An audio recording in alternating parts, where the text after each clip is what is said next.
Namaste. So in our last episode, Parshuram was deep in an existential crisis.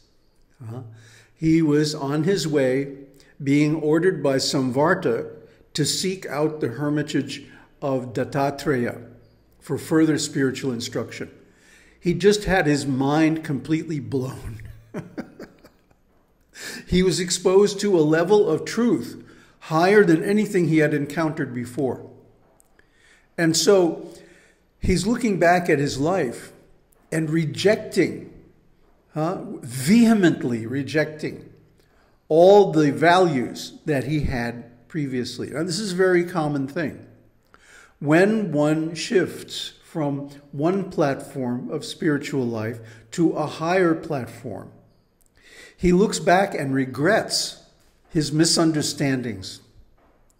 He thinks, oh, I was such an idiot. Why did I think like that? Why did I do like that? That was so off. That was so wrong. And so Parshuram is in this mood, looking back at his life and rejecting his Dvaita-vāda, religious upbringing and values that caused him to take revenge for his father's death and kill so many kshatriyas and so on. He's looking back at that with remorse and disgust and thinking that, oh, it was all a waste of time. Actually, it wasn't, because, of course, it brought him to the point where he could go higher. So now he's on his way to his next teacher, and he's letting go of the past. And this is where we find him on the way. So let's pick up from where we left off last time. Moving along with such thoughts, desiring happiness and total self-protection, Parshuram then saw a great mountain. Now the mountain is another symbol, okay? Everything in these stories is symbolic, you know? Or at least that's one level of interpretation. And we see this symbol of the mountain in many traditions. Arunachala, the holy mountain of Ramana Maharshi, or in the Japanese Zen tradition, the mountain. First there is a mountain, then there is no mountain. So in this way, the mountain is a recurring theme in different spiritual traditions. Why? Because the mountain is symbolic of the goddess. Sri Chakra. Sri Chakra is the place where she lives. It's also symbolic of the body. And we'll get into this in great detail later on in this book. But right now I just want to point out that this is not only a literal description, it's also symbolic. Now, what kind of mountain did he see? The mountain before him had shining, skyscraping peaks. Clusters of clouds were resting there. The central portion of it was reverberating with the music of divine damsels. It was filled with the tinkling resonance of the anklets of dancing apsaras. It appeared beautiful by the group of Siddha women playing on a swing. Its caves were filled with the sports of intoxicated yaksha women. Its interior was suffused with fragrance from kadamba flowers. It bore a gentle breeze, spreading the aroma of scented flowers. The lotuses in the ponds were glittering with swans, ruddy geese, and cranes surrounding them. Its creepers were filled with the music of female bees. Now, this is an interesting description. The apsaras, the heavenly dancing girls, are the consorts of the demigods.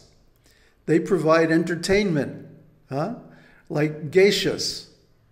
Yes, erotic entertainment. And of course the yakshas are very lusty and kinky and wild. And they're intoxicated. So the sports of the yaksha, there's a lot of sex going on this mountain. And this is not a problem in Vedic culture. Try to understand. Because one has to experience sex fully to come to the realization that it doesn't really give happiness.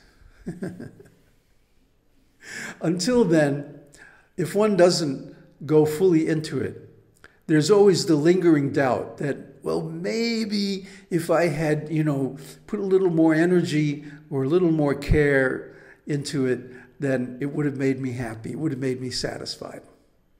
But no, you can go deep into it for as long as you want, and it never leads to happiness or satisfaction. There's always still more desire. Indulging in desire is like pouring gasoline on a fire. It's not going to put it out. Quite the reverse. It's only going to make it stronger. But in the heavenly places, these sports are going on. And people are experiencing their lust and desire to the full. So, witnessing such a grandeur, Parshuram approached the mountain named Gandhamādana, the dwelling of gods. So obviously it's not in this material world, it's in the subtle world. Gandha means sandalwood, and Mādan means honey or sweet. So sweet sandalwood is a very wonderful flavor. It's very cooling. And unfortunately, it's almost impossible to get pure sandalwood oil anymore. One has to go to some very special shops, perfuming shops and like that. And even then, you have to be very discriminating because it's almost always adulterated. People especially like to add sweet floral scents to it. It doesn't really need it. It's kind of a dry sweetness. It's just out of this world. So Gandhamādana, oops, this is where Dattātreya's hermitage is. In order to uplift the distressed, struggling in the mire of the mundane ocean, the great yogi who was described by Samvarta lives here, in the middle of all this enjoyment. As Parshuram was thinking thus, he saw the hermitage of Dattātreya Muni that he was longing for. This might be the hermitage of Guru Dattātreya, the Guru of Angirasa. Verily, today has blossomed good fortune for me who was unfortunate till now. It is a wonder that fortune will dawn on people in the course of time. Today I will see his lotus feet that destroy the heat of the worldly conflagration and shower nectar. Thinking so, Parshuram approached the doors of the hermitage. See, so this is how one should approach a guru. That the guru lives only to distribute mercy. He uplifts the fallen, unfortunate souls and makes them fortunate. See, he's wondering, how is it that fortune can smile on someone who has been unfortunate until now? And the answer is because he's approaching a bona fide guru. Everyone should and ultimately must approach a guru in order to get personalized instruction in self-realization. This is absolutely necessary. Books can only take you so far. And especially to solve some of the more difficult problems, that the blessings derived from Guru Bhakti are so powerful that they can overcome almost any of our disqualifications and bring us to enlightenment. I have personal experience with this. I left everything. I could have been very rich. I could have made a fortune in the computer business. I got to Silicon Valley just at the right time. I could have really had a nice career. But I would work for a year or two, and then I would go off to India for 3 or 4 years because I wanted to approach a guru. And I did. I approached several gurus, and I got some very good instructions and blessing. So this is the life. This is what we have to do, and not simply be a slave to money our whole lives. Oh, what a degrading existence. Horrible. So, near the door, he saw a Brahmin who was engrossed in meditation. Fearing to disturb his meditation, Parshuram stood for a while at a distance. After a while, the Brahmin opened his eyes and saw Parshuram, who moved towards him and started asking questions after prostrating at his feet. Prostrations are very important, very powerful. For a while, we had a private channel. Well, we still have it, but everybody has pretty much stopped using it. Just me and Michael, and sometimes Blaze. Anyway, I gave those students one task. You learn the Guru Vandana. Learn how to prostrate to the Guru. Not necessarily to me, but to the principle of Guru within. Nobody could do it. And this is the first thing that I learned, I don't know, what was it, 40 years ago. The first thing they teach you in the temple is Guru Vandana. So if one cannot prostrate to one's spiritual superiors, then how are you going to get the blessings? How are you going to get the liberation? Try to understand. Don't be proud. Be humble, and you'll get lots of blessings. Parshuram said, "Oh, Brahmin, whose is this most lovely hermitage, a glance of which confers comfort on one and all? Where is the hermitage of Guru Dattātreya? O yogi, O compassionate towards the distressed, tell me soon with mercy." Listening to Parshuram, that peaceful Brahmin with a smile spoke words like the sweet essence of honey. "This is the hermitage of that virtuous Guru, the king among yogis. Tell me who you are. From where have you come? What do you want?" Hearing the words of that Brahmin, Parshuram spoke with folded palms. "O great sage, I am born in the Bhrigu lineage as son of Jamadagni, well known as Paraśurāma. I have come here with some motive ordered by the compassionate sage, Samvarta. I desire to see the feet of the Guru immediately. O Brahmin, my mind is in a hurry to prostrate at his feet. Later you will come to know everything about me. Just like a thirsty person wandering in the desert-like forest, scorched with heat, will not be happy with anything other than getting cool water.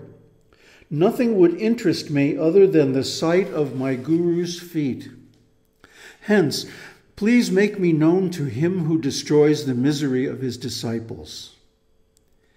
Listening to Parshuram, the Brahmin with a smile replied sweetly, "O Parshuram, due to the power obtained by serving the great Guru, I know clearly the purpose of your visit here. Go inside. The great sage, who is the friend of the universe, is there." Thus, addressed by the Muni, Parshuram entered the hermitage. There, Parshuram saw the leader of the ascetic clan being served by eminent yogis of great merit. Prostrating at his lotus feet, Parshuram stood nearby with folded palms, looking at the figure of Guru Dattātreya. Thus ends the 5th chapter of the Māhātmya-Khaṇḍa of Sri Tripura Rahasyam. So, Parshuram has transformed from an angry, revengeful murderer to a sweet bhakta. How? Simply by the blessings of his gurus. This book will drive this point home again and again and again. One cannot make serious spiritual advancement without a guru. And yet, we see in today's world that a real disciple is very, very rare. Only those who are prepared to give up everything and sacrifice all that they have known in the past can take real shelter of the feet of a spiritually realized soul. Why is this? Because all the things you were doing in the past did not give you enlightenment, did they? So you have to give them up. You have to drop them. You have to empty your cup and approach the Guru to have it filled with mercy. Om Tat Sat. Om Harihi Om.